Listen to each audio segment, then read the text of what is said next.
En bon acteur, c'est là qu'il répète les faux témoignages qu'il racontera au juge dans une audience comme celle-ci. Madame le juge, je roulais cours Garibaldi, puis j'ai tourné à gauche. Impossible de savoir si ce témoin est de bonne foi. Seule certitude, des centaines de fausses déclarations d'accidents sont déposées ici chaque jour. 13 mai dernier à Naples. La sonnerie aux morts retentit en l'honneur des policiers tués par la mafia.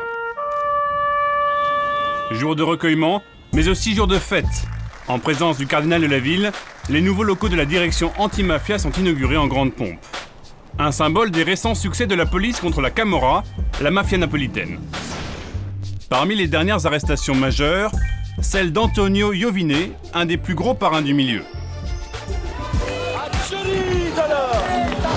Tout récemment, c'était au tour de Mario Caterino, le numéro 2 de la Camorra, d'être mis sous les verrous. Derrière les arrestations de ces gros bonnets, le directeur de la police anti-mafia. Ça, c'est notre dernière prise. On a récupéré plus de 8 millions d'euros chez un mafieux la semaine dernière.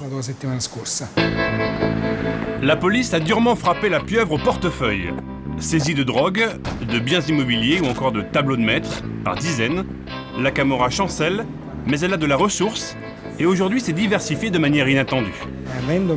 Les clans mafieux ont moins de ressources à disposition aujourd'hui pour rémunérer leurs affiliés. Donc, ils s'arrangent autrement, en vivant de petites arnaques, et parmi celles-là, il y a les faux témoins. Naples, au sud de l'Italie. Dans la capitale du crime organisé, le business illégal le plus florissant du moment, ce sont les faux témoignages.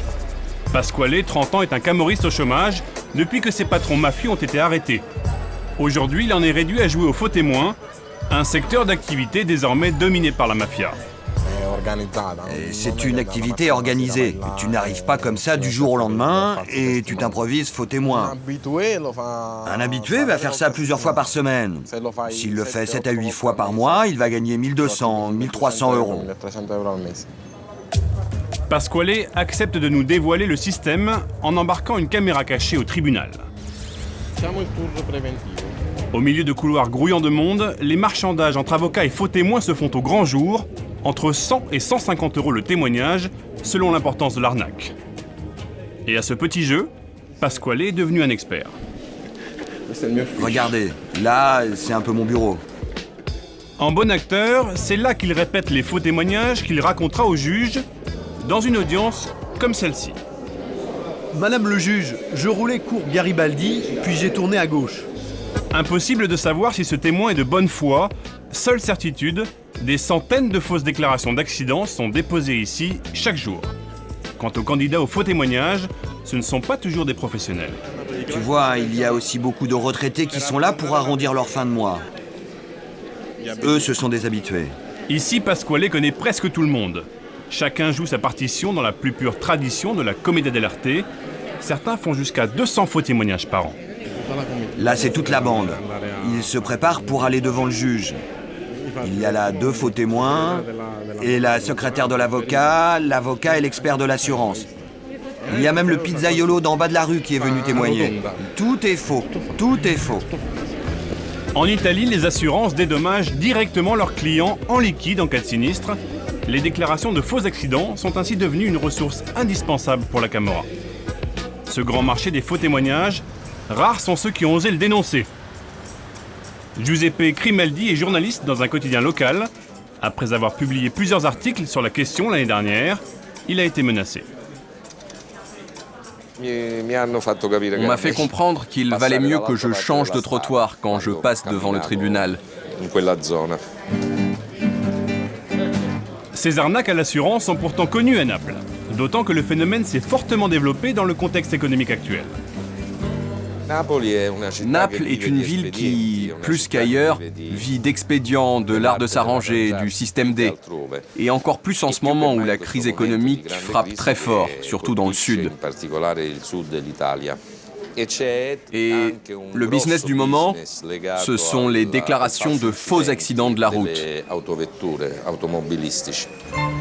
Naples est son taux d'accident de la route officiellement le plus élevé d'Italie.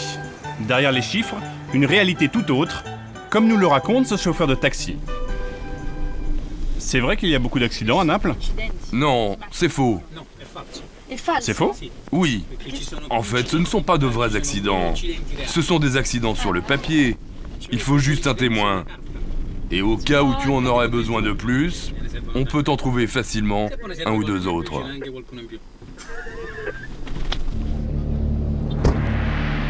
Alberto Capuanoa est juge antimafia.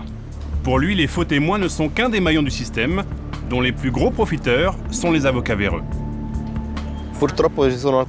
Malheureusement, il y a des avocats qui profitent de ce système de faux témoignages organisés.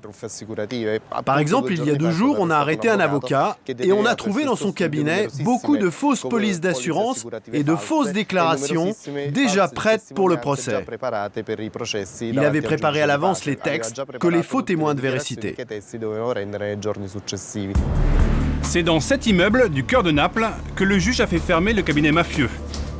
Scellés aux portes et aux fenêtres, pas de quoi impressionner le concierge qui en a vu d'autres. Ce qu'il faisait à l'intérieur, ça je ne sais pas. Je n'y suis jamais entré. Mais ce cabinet a déjà été fermé 3-4 fois par le passé. Les premières victimes de ces arnaques sont les Napolitains eux-mêmes. Aujourd'hui, 50% d'entre eux ne sont pas assurés, trop cher. Lello Candido est président des assureurs de Naples. Il décrit un système qui fait de sa ville l'endroit où les primes d'assurance sont parmi les plus élevées du monde. Pour un conducteur d'une ville du Nord, la police d'assurance moyenne coûte 469 €. On est obligé de demander 4 fois plus à un Napolitain. Selon les compagnies, il y a 11% d'arnaques. Mais ces données ne sont pas exactes, car ce sont seulement les arnaques avérées. En réalité, selon moi, on est au-dessus de 35% de fraude. Continuer d'assurer des clients à Naples dans ces conditions n'est plus rentable. Et aujourd'hui, justement, l'assureur plie bagage. Les faux témoins ont fini par vider ses caisses. On a représenté pendant 33 ans une grande compagnie ici. Et aujourd'hui, elle a décidé de quitter la région. En l'espace d'1 an, une centaine d'agences sont fermées à Naples et sa banlieue. J'ai fait le compte. 20 000 postes, 20 000 emplois. C'est ce qu'on a perdu depuis 2010. La gangrène semble gagner le reste de l'Italie. Il y a quelques jours, 24 mafieux ont été mis sous les verrous à Venise pour faux témoignages. Crise économique oblige, les arnaques à l'assurance ont encore de beaux jours devant elles.